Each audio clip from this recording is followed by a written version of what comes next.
गंभीर जोगु अवसर नेबे रोक भांगा जाऊँगी रोहित शर्मा और विराट कोहली बड़ स्वप्न 2027 पर्यंत खेलिबा कदापि संभव नुहे रोहित शर्मा और विराट कोहली केवल ओडीआई फर्माट ही अवसर नहीं ना रोहित शर्मा और विराट कोहली बाकी T20 हो कि टेस्ट हो दुई जन जाक अवसर नहीं सारी। रोहित शर्मा चाहते 2027 ओडीआई विश्वकप खेलियापी आ भारत को जितवाई वर्ल्ड कप से विराट कोहली को गोटे सांबादिक सम्मेलन में पचराला जे विराट कौन कौन हासिल करने चाहते निज जीवन में तो विराट कोहली कहले जे आगामी 2027 विश्वकप जितवाक चाहते ओडीआई रे भारत पर किंतु भारतीय कोच गौतम गंभीर और मुख्य चयनकर्ता अजित अगरकर यह जमा भी चाहूना। एक तो सुमन गिल को ओडीआई रे कैप्टेन बनवा उद्देश्य अच्छा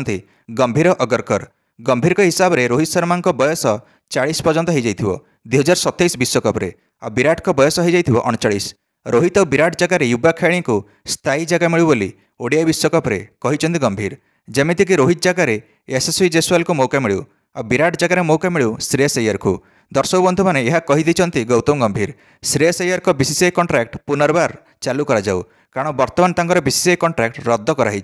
किंतु पुनर्बार जिते श्रेयस अय्यर को बीसीसीआई कॉन्ट्रैक्ट मिल जाव तो से स्थायी जगह पाइबे। आगामी एशिया कप रे यह चेष्टा कराउछि श्रेयस अय्यर को मौका देवाई वेस्टइंडीज सीरीज में मौका मिल यशस्वी जायसवाल और श्रेयस अय्यर रोहित और विराटर जगह अख्तियार करने। आउ गोटे कारण होची बहुत लंबा समय हो गलानी रोहित और विराट क्रिकेट मैदान दूर अच्छा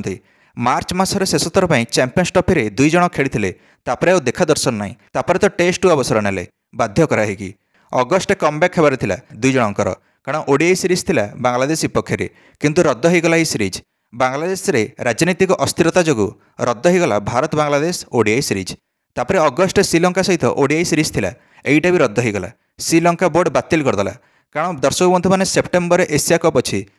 से बातिल कला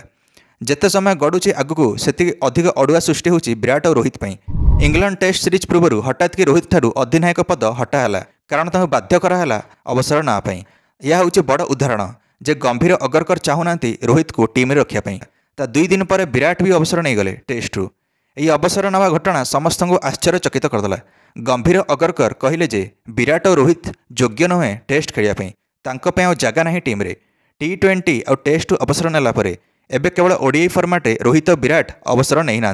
किंतु अगरकर गंभीर कहीदे जे आ वीआईपी व्यवहार चलो ना विराट और रोहित प्रति। गंभीर जब कोच होती विराट और रोहित सहित जमा भी पड़ूना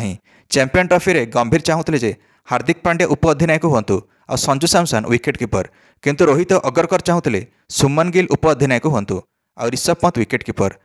दर्शक बंधु मैंने किंतु चैंपियंस ट्रॉफी पर गंभीर अगरकर मिसीगले और रोहित विरुद्ध में कार्यानुष्ठान नवा आरंभ कले। एबे तो गिल को नेतृत्व में इंग्लैंड सीरीज भी भारत ड्र करनेला यू बड़ खेल हो जाइए और सब जिन विपक्ष में पड़ा विराट और रोहित सीरीज तो ड्र है। एबे कोच गौतम गंभीर का दबदबा बढ़ी जाइए बीसीसीआई बोर्ड रे और गिल को मध्य बहुत प्रशंसा मिलूँ कैप्टेन रूप में। आउ गोटे कथा उठूँ जे गिल को ओडीआई विश्वकप कैप्टेन बना हम 2027 रे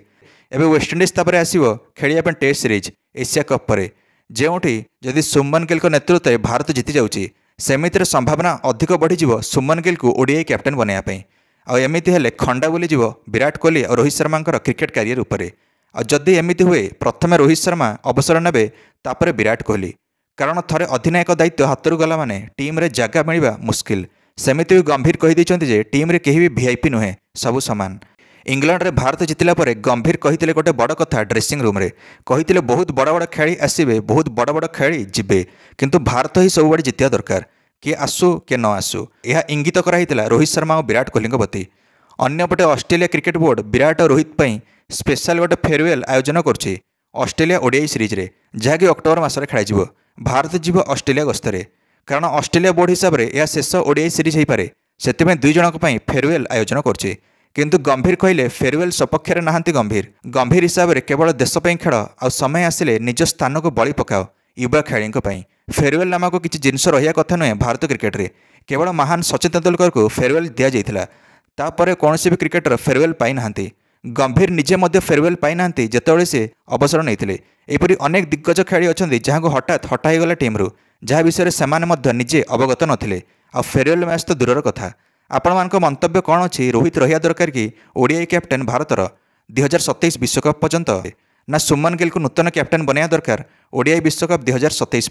निश्चय मंतव्य कमेंट दे वीडियो को लाइक और चैनल को सब्सक्राइब करदे समस्त क्रिकेट अपडेट्स। धन्यवाद।